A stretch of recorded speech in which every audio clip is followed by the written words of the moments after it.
एक बात तो ये कि तुम बेटी दे रहे हो, बेटी बेच थोड़ी ना रहे हो जो तुम इतना सारा सामान दोगे। फिर उस दहेज में भी उस जवाई को चुकाओ, उसको चुकाओ, उस फलाने को चुकाओ। सो व्हाट्सअप साथियों, कैसा सब बढ़िया तगड़ा खतरनाक। मैं हूँ आपका अपना दोस्त डेयरिंग सैम और मैं फिर से आ चुका हूँ आपके सामने बिल्कुल ही नया वीडियो लेकर के। साथियों, आज हम एक बहुत ही सीरियस टॉपिक पर बात करने जा रहे हैं और इस टॉपिक पर जो है बहुत ही कम लोग बात कर पाते हैं। तो मैं भी शायद हो सकता है आपकी राय मेरी राय से अलग हो। तो मेरी जो राय है इस टॉपिक पर जो मैं अभी बात करने वाला हूँ उस पर मेरी राय जो है वो थोड़ी अलग हो सकती है आपकी राय से। तो मैं कितना सही हूँ या मैं कितना गलत हूँ आप ये मुझे कमेंट सेक्शन में बता सकते हैं। तो आज हम बात करेंगे दहेज के ऊपर। क्या ये दहेज का जो लेन देन है साथियों, ये क्या सही है क्या, और ये कितना सही है, आज हम इसी बात का एनालिसिस करेंगे। तो देखिए, हम जब भी किसी से पूछते हैं कि यार ये दहेज कैसे शुरू हुआ, तो लोग वही पुरानी बातें बताते हैं कि जी 200 साल पहले हमारे पूर्वजों ने ऐसे ऐसे फला डीम का ये शुरुआत कर दी थी। तो बस हमारे बड़े बुजुर्गों की मानते आ रहे हैं। तो बड़े बुजुर्ग जो थे वो बहुत से काम ऐसे थे जो इस वक्त में नहीं किए जाते हैं। बड़े बुजुर्ग बहुत मेहनत करते थे, आज के लोग कहाँ करते हैं। बड़े बुजुर्ग अपनी जो सेहत का बहुत ख्याल रखते थे, आज के लोग करते नहीं। बड़े बुजुर्ग किसी को धोखा नहीं देते थे, आज के लोग तो खुल्लम खुल्ला धोखा दे रहे हैं यार। बड़े बुजुर्ग सच बोला करते थे, आज के लोग झूठ बोल रहे हैं।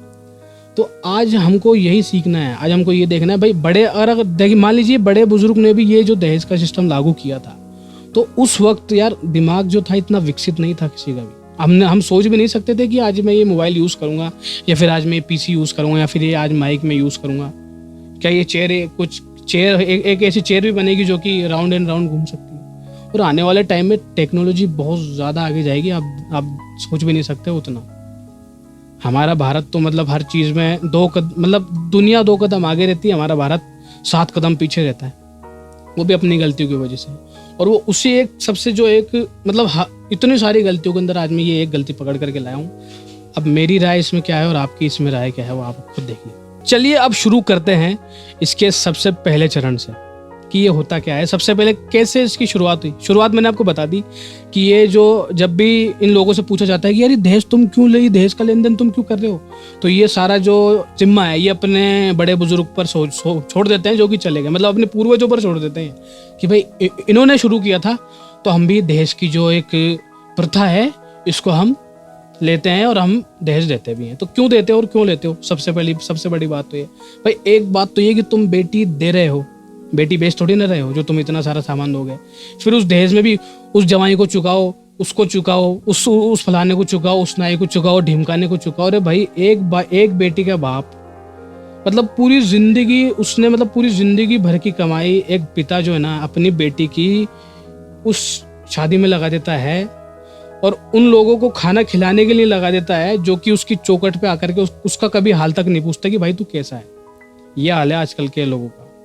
और अगर किसी ने खाने के अंदर कोई चीज़ कम कर दी, जैसे कि यार किसी ने अपनी शादी में ये मिठाई नहीं बनाई तो रो बाप रे मिठाई को ना दिया, और ये कम कर दी तो रो बार रे वो को ना दिया।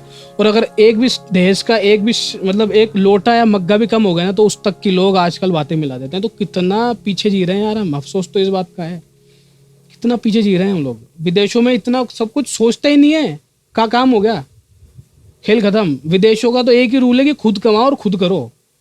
अब सब लोग बोलेंगे और बाप रे ये कहाँ से आ गए, ये अंग्रेजों के और ये वो।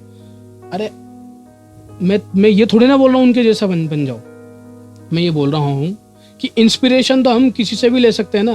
प्यूडीपाई से अब भारत के कितने लोग इंस्पिरेशन आप सभी को पता है क्या।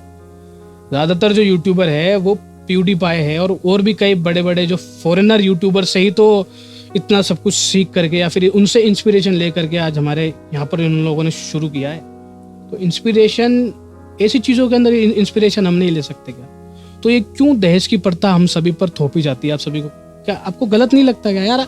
आप जो बेटी के जो पिता हैं, आप जो बेटी के जो लड़की वाले लोग हैं, आपका ठगा ठगा सा महसूस करते नहीं क्या जब आप किसी को दहेज देते हैं। तो आपको लगता नहीं कि आपने बेटी किसी को दी है या फिर बेटी बेची है।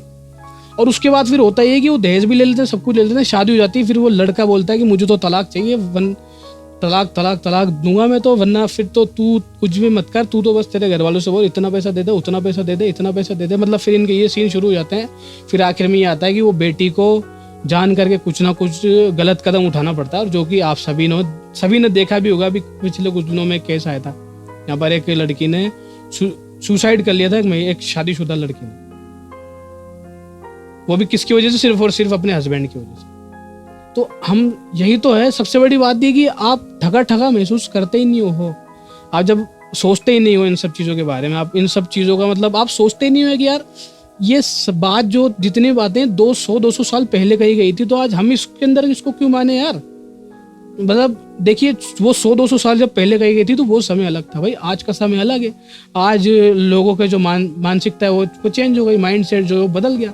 लेकिन उसके बावजूद सब लोग मानने जा रहे हैं उसको। लेकिन मानेंगे हम तो क्यों जी? हमारे पूर्वजों ने कही थी, मतलब पूर्वजों पर ही सारा वो थोपेंगे कि भाई तू ये क्यों करता है, हमारे उन्होंने कही थी। ये क्यों करता है, हमारे उन्होंने करती है। अरे भाई तूने क्या किया फिर तेरी जिंदगी में, जब तू खुद तेरे पूर्वजों पे चलता रहा था? पूर्वजों की ही बातों पर जिंदगी जिएगा क्या?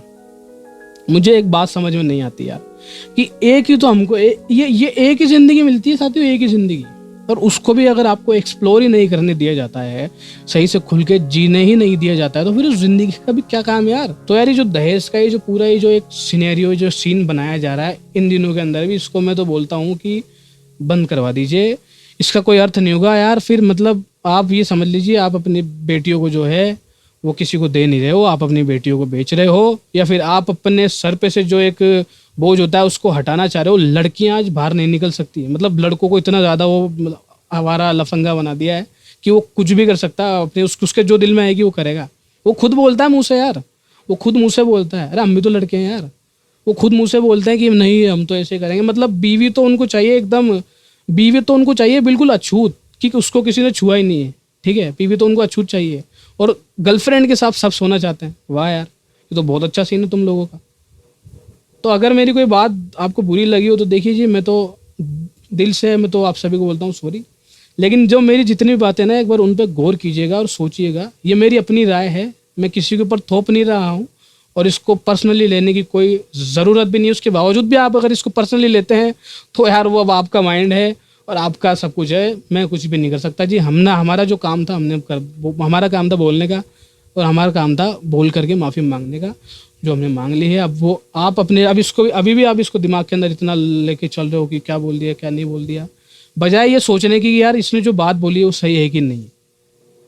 अगर अभी भी आप इसको लेकर के चल रहे हो दिमाग के अंदर तो कैरी ऑन, मैं तो कुछ ही नहीं करने वाला। देखिए जैसी ज़िंदगी दुनिया चल रही है, आप सभी को पता है कि मतलब भ्रष्टाचार है तो है, बात ख़त्म, सबको पता है। लेकिन कोई उस पर ध्यान देना ही नहीं चाहता है, क्योंकि सबके आंखों पे पट्टी बंधी हुई है। तो चलिए यार, मैं आपसे मिलता हूँ फिर एक नई वीडियो के अंदर। तब तक के लिए जय हिंद, जय भारत। मिलूंगा आपसे फिर एक इंटरेस्टिंग टॉपिक के साथ।